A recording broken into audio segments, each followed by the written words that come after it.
हाय guys, good morning. शुभ सकाळ। मुझे समस्त भल अच्छे मुझे खबर अच्छी आम सका बर्तमान चा बना जाऊँगी समस्ते चा पीबे तापर रुटी बनाଯିव समस्त टिफिन नहीं जी खाइबे समस्त ड्यूटी आज सोमवार अच्छी तो से समस्त आज ड्यूटी जी सका सब उठ सारे बाहर प्लेस सका सका आज किए कौन खाई मत मेसेज कमेंट कर जनातु। मु तो सका आज रुटी खाईनी रुटी करमी बर्तमान चा कर तो मुझे देखे ना मुझे चा करी बर्तमान मुझे रुटी खाईनी तो रुटी खाईनी जो खाई तो मुझे निश्चय देखेनी। आज सोमवार अच्छे तो समस्त आज ड्यूटी जी तो आज व्यस्त अच्छे कम करने पड़े आम रुटी खायापी बनवाई पड़ो तो से खाया बना जा तरकारी बनाऊँ बर्तमान देखु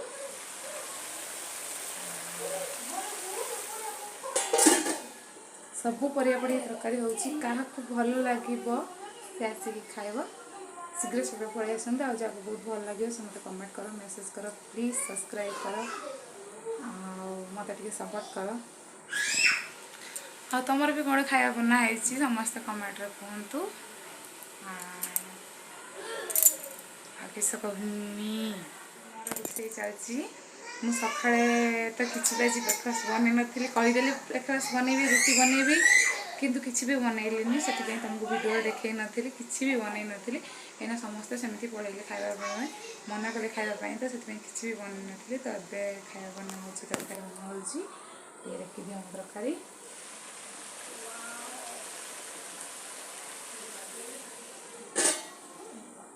सबू परिया पड़ी गोटे तरकारी हो तरकारी भल लगे तो आस निश्चय खाई जीव तो तुम भी आज कौन कौन है मतलब देखे प्लीज मो चैनल को सब्सक्राइब करूँ लाइक करूँ कमेंट करूँ जदि मोर किसी भी भूल थी मत जरिए जनातु तो मुझे जानते से करुँची प्लीज मत सपोर्ट करूँ। एम तरकारी टी सीझी सीझी आसला देखिए कौन है तरकारी टे तो परिवाड़ा पड़ी ना टिके टाइम लगे संतुलिया तो संतुली हो गला मसला देवी बनवा बर्तमान मो तरकारी किसी भी है और बहुत टाइम लगे तरकारी सीझापी जेहेतु ये गाजर अच्छी कदली अच्छी आलू अच्छी तो टी टाइम लगे एपटे मोर भात बसी भात फुटिला भी अच्छा देखो पिला माने कौन कर हाँ ए नौटे लो कची बाहर कर दे सारे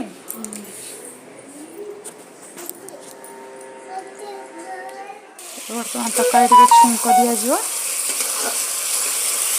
टमाटो पड़ी पियाज पड़ी अदा रसुण पेस्ट पड़ी मो फोन टिके प्रॉब्लम थिला तो फास्ट जिते पियाज रसुण आ अदा रसुण पेस्ट पकईली ना तो मुझे देखे पार्लुनि तो से देखा प्रथम तेल पकेब तेल पर पियाज पियाज पर अदा रसुण पेस्ट तापर टमाटो हम जस्ट पानी दबा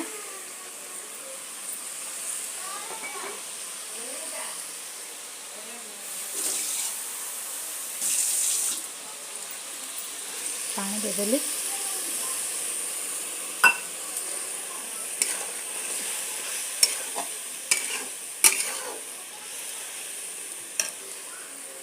आम पकेबा लंका लुण हलदी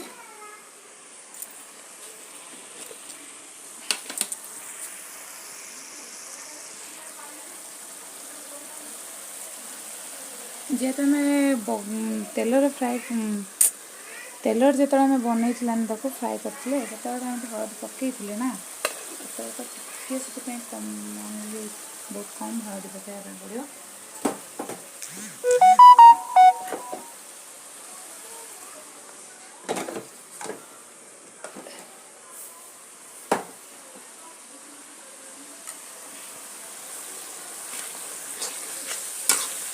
जो आम फास्ट तेल संतुली थे से आम हलदी पकई तो से बहुत कम हलदी पकईली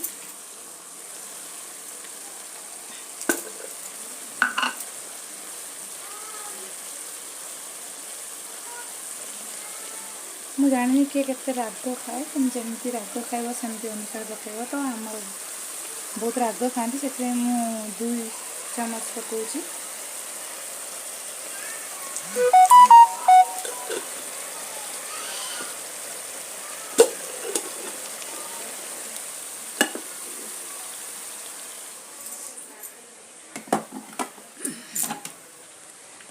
ମା ମସଲା କୋଉଠି ରଖିଦେଲେ?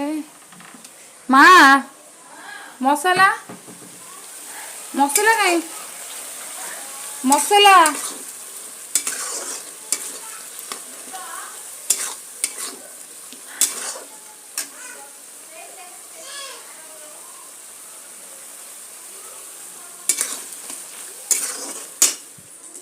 ମା ରୋଷେଇ କରୁଥିଲେ ତ କୋଉଠି ମସଲାଟା ରଖିଦେଇଛନ୍ତି ମୁଁ ପାଉନି। ହଁ ପାଇଛି।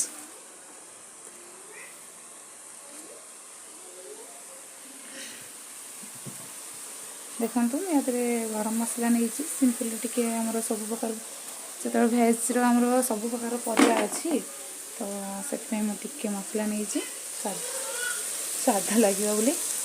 ଆପଣ ଚାହିଁଲେ ନେଇପାରିବେ, ନ ଚାହିଁଲେ ନେଇପାରିବେ, କାହିଁକିନା ପ୍ରାୟ ଘରେ ନର୍ମାଲି ଖାଇଲେ ସେମାନେ ମସଲା ପକାନ୍ତିନି, ତ ବହୁତ ସାଧା ସିମ୍ପୁଲ୍ରେ ଖାଆନ୍ତି।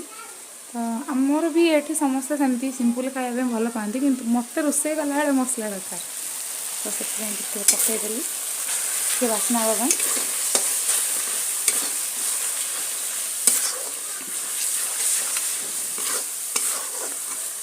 ମସଲା କଷି ଆସିଲାଣି, ଆଉ ଟିକେ ହେଇଯିବ, ଆଉ ଟିକେ ପାଣି ଦେଇଦେବା। କାହିଁକି କହିଲେ ଏବେ ଯେଉଁ ଟମାଟୋ ଆସୁଛି, ସେ ଟମାଟୋଟା ଟିକେ କଞ୍ଚା ଟାଇପ୍ର ରହୁଛି, ତ ତାକୁ ସିଝିବା ପାଇଁ ଟିକେ ଟାଇମ୍ ଲାଗିବ। ଯେହେତୁ ଆମେ ପରିବାଟାକୁ ତେଲ ଟିକେ ସନ୍ତୁଳିଲେ, ତ ତା ଦେହରେ ଆଉ ଟମାଟୋ ପକାଇ ପାରିବାନି ନା, ସେଥିପାଇଁ କଞ୍ଚା ଟମାଟୋ ଏଥିରେ କାଟିକି ପକାଇଥିଲି, ତ ସେଥିପାଇଁ ଟିକେ ଟାଇମ୍ ଲାଗିବ ଟମାଟୋକୁ ସନ୍ତୁଳିବା ପାଇଁ।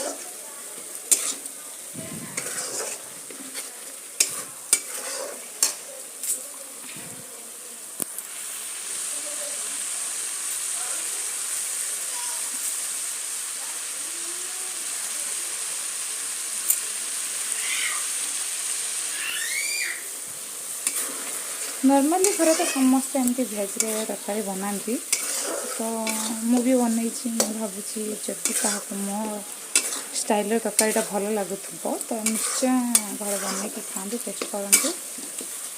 ଯଦି ଭଲ ହେଇଥିବ ତାହେଲେ ମୋତେ କମେଣ୍ଟରେ ନିଶ୍ଚୟ ଜଣାନ୍ତୁ।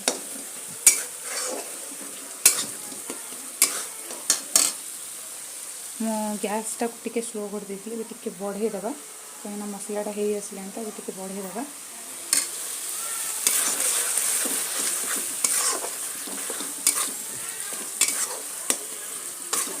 ଗାଁରେ ତ କେମିତି ଟମାଟୋ ମିଳୁଛି ମୁଁ ଜାଣିନି, କିନ୍ତୁ ଏଠି ତ ଟମାଟୋ ମିଳୁଛି, ତା'ର ମୁଣ୍ଡି ପଟେଟା ଟିକେ କଞ୍ଚା ଆସୁଛି, ତ ତାକୁ ଟିକେ ସିଝିବା ପାଇଁ ଟାଇମ୍ ଲାଗୁଛି।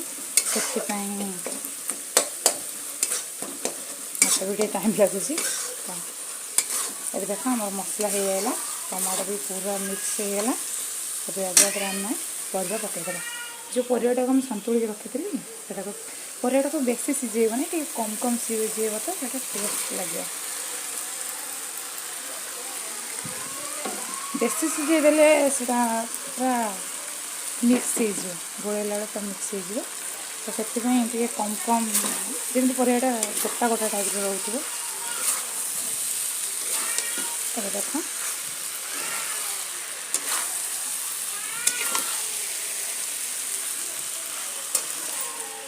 ଆଉ ଟିକେ ପାଣି ଦେଇଦେବା ଏବେ, କାହିଁକିନା ଆମକୁ ଟୋଟାଲ୍ ପାଣି ହିଁ ଦେବାର ନାହିଁ। ତ ଆମେ ଟିକେ ପାଣି ଦେବା, ତ ଆମକୁ ଟିକେ ପାଣି ଆମକୁ ଟୋଟାଲ୍ ଦେବାର ନାହିଁ। ଆଗରେ ତ ଟିକେ ସ୍ଲାଇଡ୍ ଦେବାର ଅଛି। ଏ ପାଣିଟା ଶୁଖିଲା ହେଲା ପରେ ଆମେ ତରକାରୀ ବାହାର କରିଦେବା।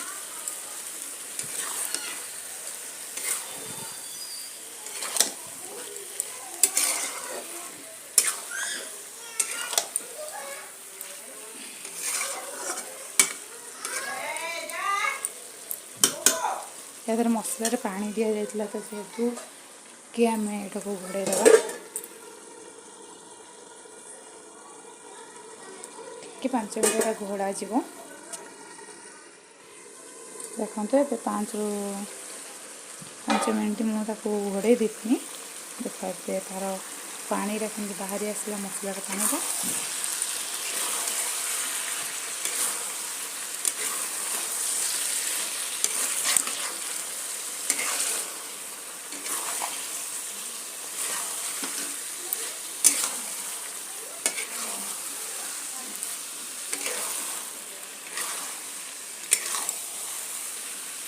देखो केते सुंदर से तरकारी होगला।